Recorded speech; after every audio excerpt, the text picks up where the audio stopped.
Hello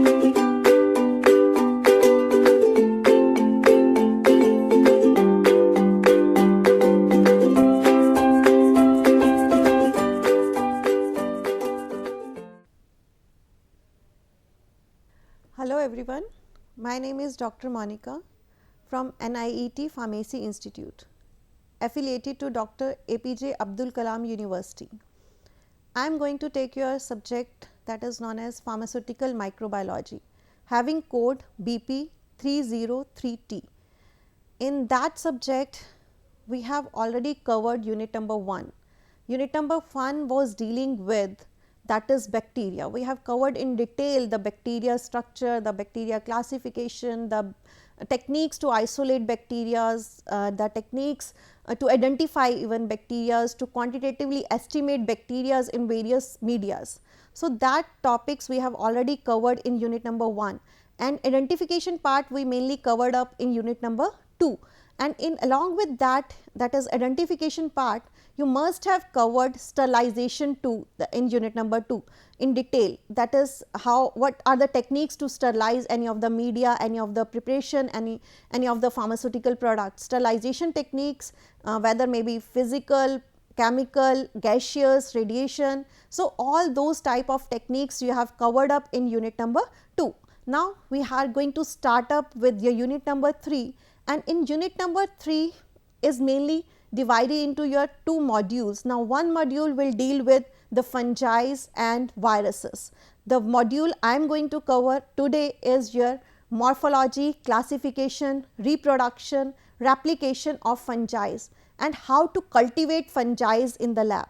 So, this module is relating to fungi, and first module relates to both fungi and viruses, and in second module you are going to study about the disinfection part, that is disinfectants, antiseptics and various kinds of chemical agents, that is the agents which are used for chemical sterilization.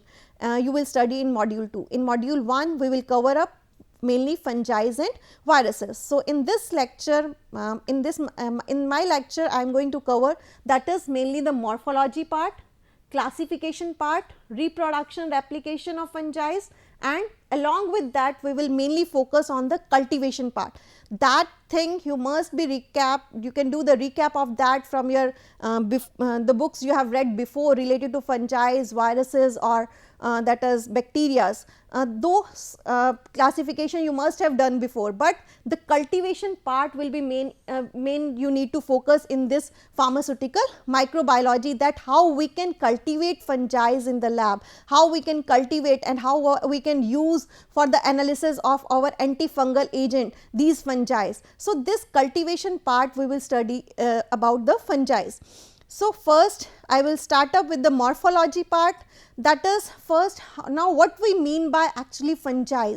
What we mean by that is mainly the study which deals with the, that is fungi morphology, the study which deals with the classification part of that is fungi, that is known as mycology. That we call as mycology is the field in which we study about the fungi.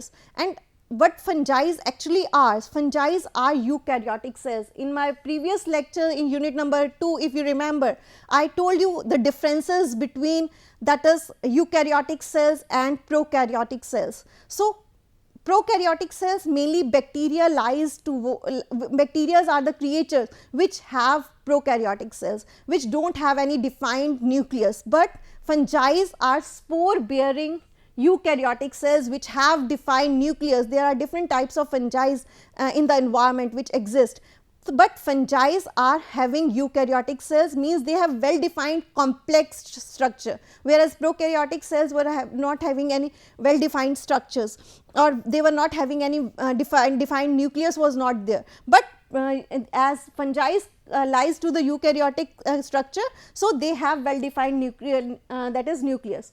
Fungi are also known as heterotropic. Now, what we mean by heterotropic and what we mean by chemoorganotrophic, that also I discussed in my previous lectures.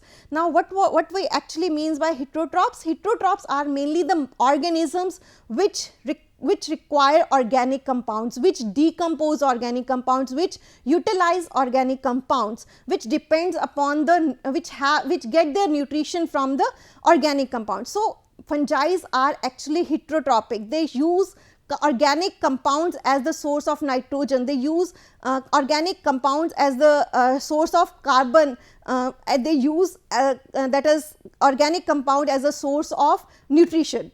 So, that is why they are known as heterotrophs. Fungi are also known as chemoorganotroph, that also I discussed in my previous lecture, that is what are photoorganotrophs, what are lithotrophs, what are autotrophs. So, what we study, what we know about fungi are mainly chemoorganotrophic microorganisms, mainly they use chemical, means chemo stands for chemicals, they use energy source, the energy source for fungi is always chemical. And we use organo term is for the organic, means organic, they take their that is nutrition from the organic matters, they take carbon from the organic compounds, they take electron from the organic source. So, that is why the term used as chemoorganotrophic organisms, but they do not have any chlorophyll, they do not contain any chlorophyll, that is why they are not green in color. So, they mainly they do not contain any type of chlorophyll in it.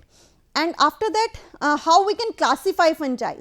Fungi can be classified, there are various classifications which exist for fungi, but we can categorize, the main categorization of fungi in which we can categorize our fungi is, we can categorize them into molds, yeast and mushrooms. Fungi are being categorized into 3 categories, that those 3 categories are molds, yeast and mushrooms. Now, molds are filamentous multicellular structures, whereas if we see yeast is a unicellular structure, the yeast have unicellular structures. So, how we can we classify, or how we can explain the structure of fungi? We can explain the structure of fungi based on these 3 categories like molds, yeast and mushrooms. Now, what actually molds are? Molds are filamentous multicellular fungi which are composed of networks of long filamentous branch structure called hyphae. So, these have hyphae like structures, like they have hyphae are filamentous structures which are grown and which have either unicellular nucleus, or they may have multinuclear, the hyphae may be multinuclear or the hyphae may be uninuclear. So, depending upon that also we can classify our fungi, that is whether they are containing single nucleus or whether the hyphae is containing multinucleus. And these also, the hyphae are also being divided in by the help of septa, which we call as septa. So, that is why we also call them as septate, which are having septate, they are known as septate fungi, and which do not have septate, which are the nucleus of which is not differentiated with the help of septates, they are known as aseptate type of hyphae. So, the hyphae often aggregate in a thread like dense network, they form as I have shown like this, thread like dense network hyphae will form, and that dense network will be known as mycelium, we call it as mycelium. And the hyphae may be without cross walls as in case of lower fungi, or they may be divided into various compartments, and when we divide them into compartment, then they are divided into compartment, and that division part is what we call as septate. So, hyphae without cross walls are called lower fungi, and the hyphae which fungi which are being divided into various compartments of hyphae having septa in between. So, that division part is known as septa, and that are known as higher fungi. So, though categories can exist in the molds which contains hyphae, on the basis of hyphae we can divide them into septate or aseptate type of fungi, if the long network like structure is being divided into various hyphae for forming a mycelium, this whole is known as mycelium. And mycelium will be divided, the hyphae will be divided into various hyphae with the help of septa. This is called as septate, and if they do not have any septate and the whole is like this, then the network is not forming, but they are, and even they are not containing any hyphae and all nucleus are like this, there is no septate in between, then they are known as higher. That category is known as, that category comes under lower fungi, and if they are having divided that is hyphae having septa, then they come under, that is the category of higher fungi. So, we can categorize them into as lower fungi or higher fungi. After that, as you can see in this case also, hyphae occurs in three forms. The hyphae which occurs in mainly, that always occur in three forms. One is septate with uninuclear cells. The septate with uninuclear cells, that means the different hyphae will have single nucleus within them, and septate with multinucleate cells. The septate which contains number of nucleus within the same hyphae, if we have number of nucleus, then they are known as septate with multinucleate cell. And koinocytic and non-septate, such hyphae have no septa, there will be no septa within that, they will be existing like this.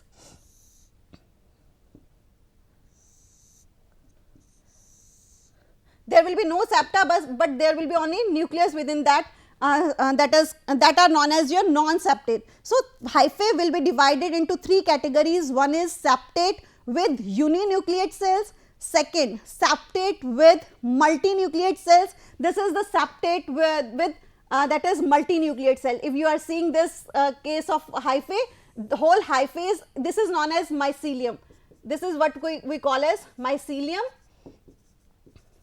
and we have different hyphae in this, and hyphae are 1, 2, 3, 4, various hyphae are there, and we have multinucleus within the same hyphae, we have number of nucleus within the hyphae. So, that is why they are known as multinucleate. If we have only single nucleus within this hyphae, single hyphae contains only single nucleus, then they will known as septate with uninucleate cells, and if they are having multiple nucleus, number of nucleus within the same hyphae, then they are known as septate with multinucleate cells, means they are having septa, they have been divided into network like structure with the help of septas, and either they have uninucleus or they have multinucleus. And the hyphae which is not having any septate, like this you can see aseptate hyphae. Aseptate hyphae is not having any of the septa. The hyphae are not being divided, further divided into various contains any septa, divisions are not there.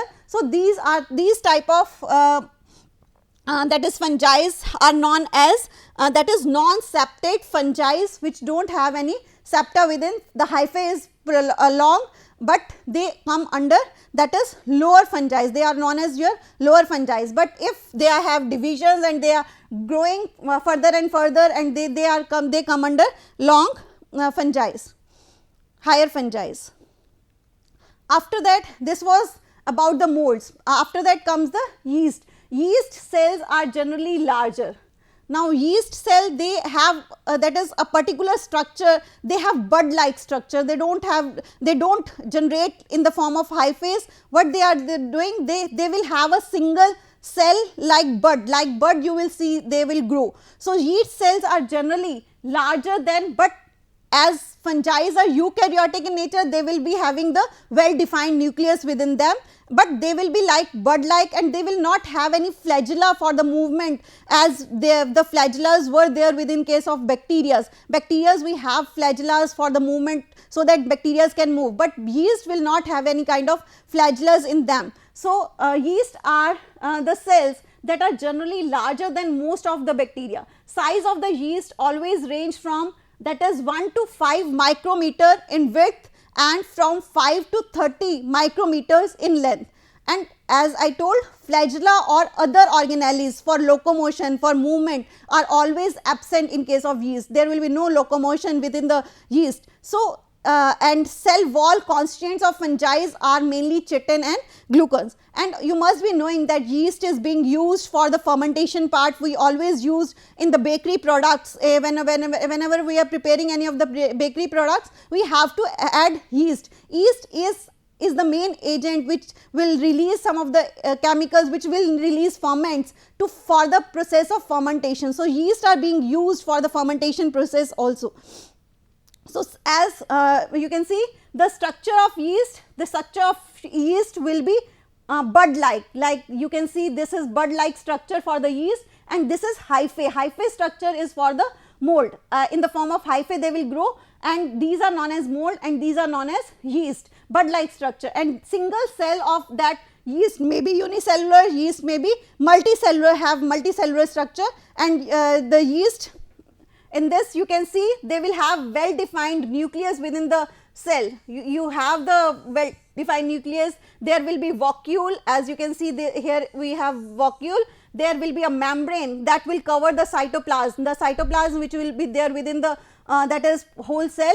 That cytoplasm will be covered with the help of cytoplasmic membrane. It will have mitochondria, it will have bud scars, it will have cell wall, it will have Golgi apparatus within that. Means they have well defined structure of each and every organelle. Whatever organelles are there, there will be that organelles which will be there within the cell. As they are eukaryotic, they are complex in nature, lot of organelles will be there within the cell, like mitochondria, like Golgi apparatus, like vacuoles. So, all will be well defined and you will be able to observe under microscope. You will be, but fungi are always being observed using electron microscope. They are very we can see those species within the lab, we can grow those species within the lab, and we need microscope to observe such kind of species like fungi or bacteria. So, these organelles will be observed using phase contrast microscope. I discussed in my previous lectures that normal microscope we can't use to differentiate, to see the organelles within the cells. To see the organelles, or we have to use a kind of microscope which must have high resolving power. So, high resolving power will be of like that of phase contrast microscopes, or you can use that is called as electron microscope like SAM, TAM, scanning electron microscopy, transmission electron microscopy to see such organelles. So, observe such organelles you need a highly advanced version of microscopes like phase contrast, or you can go for that is electron microscopes. So, one more type of fungi are that is known as mushrooms. Mushroom is also one kind of that is fungi. We put mushrooms under the fungi category, and these mushroom, what is the structure of that mushroom? That mushrooms have at the lower you will see that they will also have hyphae. As we say, roots word is used for general plants, we use root word, but for in this case we have hyphae at the bottom which will hold the plant within the ground. That hyphae will be responsible, these mycelium containing various hyphae will be responsible for providing water, providing nutrients to the whole mushroom. These hyphae are mainly responsible for providing the that is nutrients and water to the mushrooms. After that they have vulva to protect, that is in the starting they are very delicate, fungi are very delicate, and that must not get disrupted. So, that is why they have always been enclosed with the help of a vulva, or vulva will be there to protect the whole stem of that is mushroom. After that it will have a ring like structure, we can say over the that is stem. This is the stem will hold the mushroom, and that stem will be covered with the help of a ring like structure, and after that it will have a cap. This is known as your cap, and this cap is the mainly protects the mushroom from the that is their gills. The cap is for the protection, and that cap mainly protects the gills within the which will be under the cap, and these gills are mainly known as the reproductive parts. These gills will generate spores, and that spores, as you can see, they will spread the spores within the various soils, and those spores will be responsible for the germination part. They will further germinate into the new fungi. So, these gills will be protected with the help of caps. So, gills will be there, and gills also known as the reproductive spores will be there, and that those reproductive spores will fall on the ground, and on the ground what will happen? This will generate new spores or new mushrooms. So, these are responsible for the germination also. Spores, gills will release the spores. So, this is the main structure of mushroom. So, structure wise we can classify, we can define, we can give fungi, categorize fungi into 3 categories. One was that is molds, second we discussed about yeast, and third we have discussed about the mushroom.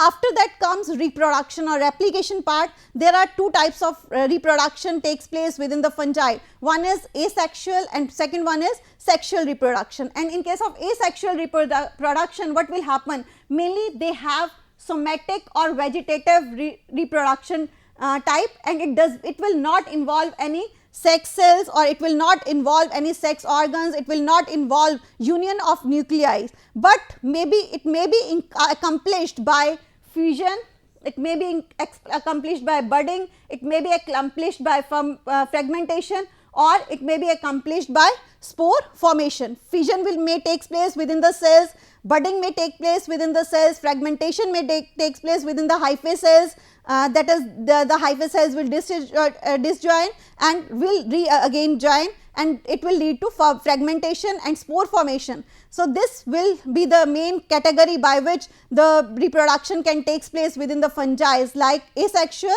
and in case of asexual spores we have erythrospores, we have chlamydospores, we have conidiospores, different kinds of spores depending upon the reproductive cells. They have been categorized into various categories, that is asexual spores like erythro means erythus like reproductive cells will be generated. Erythrospores, they are chlamydospores, there are conidiospores, and they are sporangiospores, blastospores. So, different kind of spores can be generated like this. These type of spores will be spread over the soil by the plant, and when the spores will move to the soil, they will germinate into a new plant.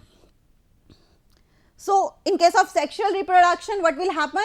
It will be carried out by the fusion of genetic materials. 2 parent cells have to be there for the fusion process, and that process will be start from the step known as plasmogamy.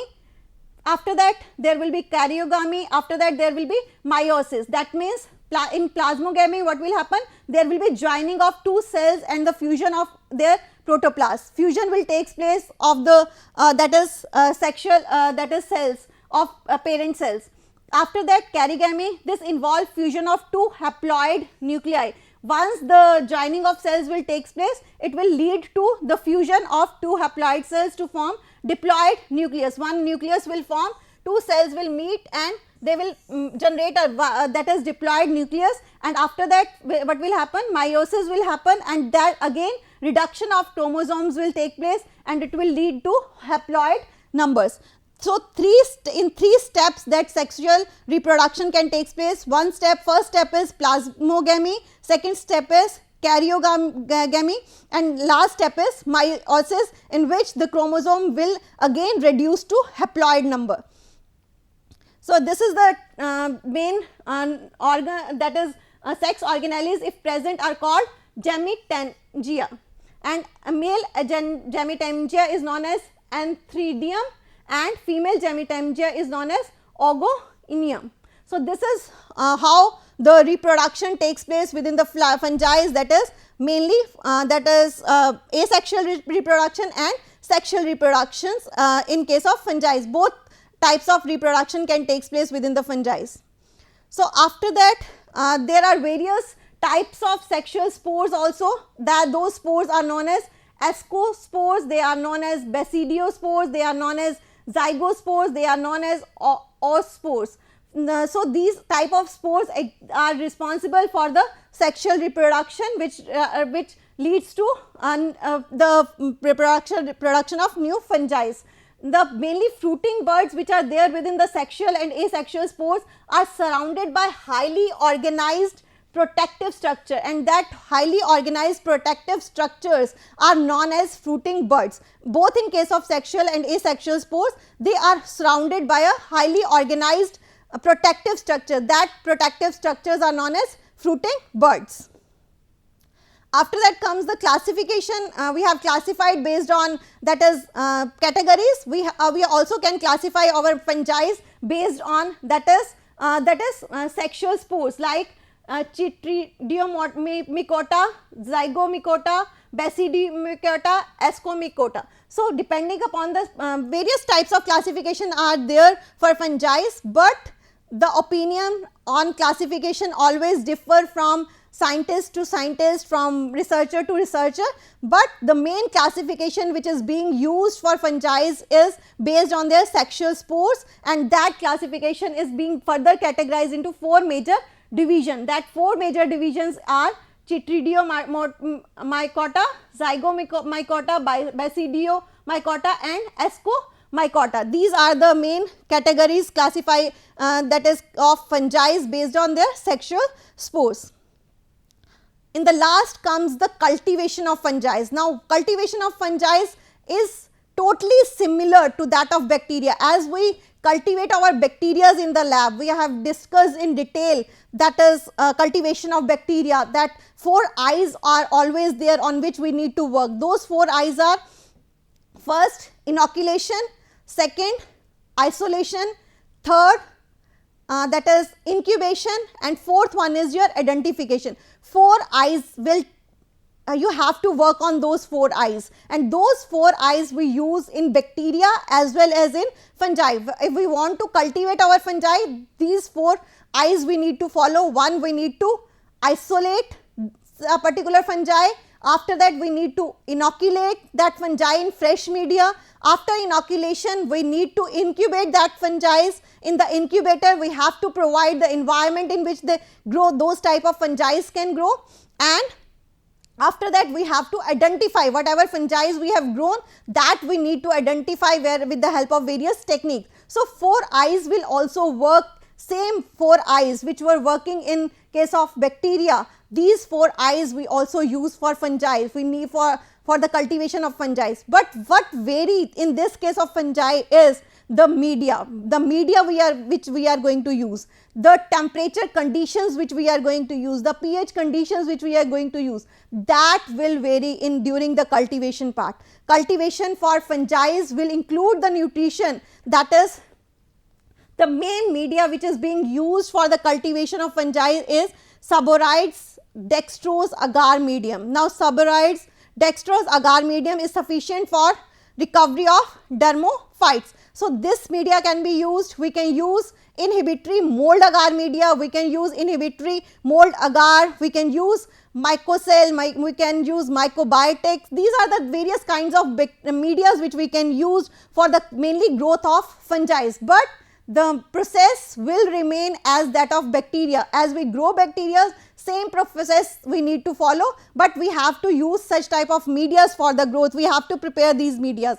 After that, the conditions in which such type fungi grows, the condition pH requirement for fungi is 3.8 to 5.6, temperature requirement is 22 to 30 degree, oxygen requirements, they are strictly aerobic, means they will grow in presence of oxygen, and are facultative yeast. Right requirement is none, as they are not phototrophs. Sugar concentration will be 4 to 5%. So these environmental conditions or these nutritional levels we have to maintain while growing the fungi in the lab. So in this way, when you will cultivate, once you will, that is isolate fungi, after isolation you will inoculate them into the fresh media, which the media you will prepare, and after inoculation, when you will incubate those preparations into the incubator by setting various conditions required, that is the conditions which are required for the growth of fungi. After that 7 to 8 days, when you will observe those preplates, will that fatty plates will contain the growth of fungi. As you can see in this picture, the growth of fungi, the fungi will grow, the fungi are cultivated within the lab. So, this is all about your fungi classification. We have covered up the morphology, we covered up the reproduction part, we covered up the that is how to cultivate fungi within the lab. So, you can follow, I will always prefer Pelzar for fungi structure or fungi that is morphology. If you want to study, you can go to Pelzar or Prescott, you can follow. So, these are the references. So, thank you so much.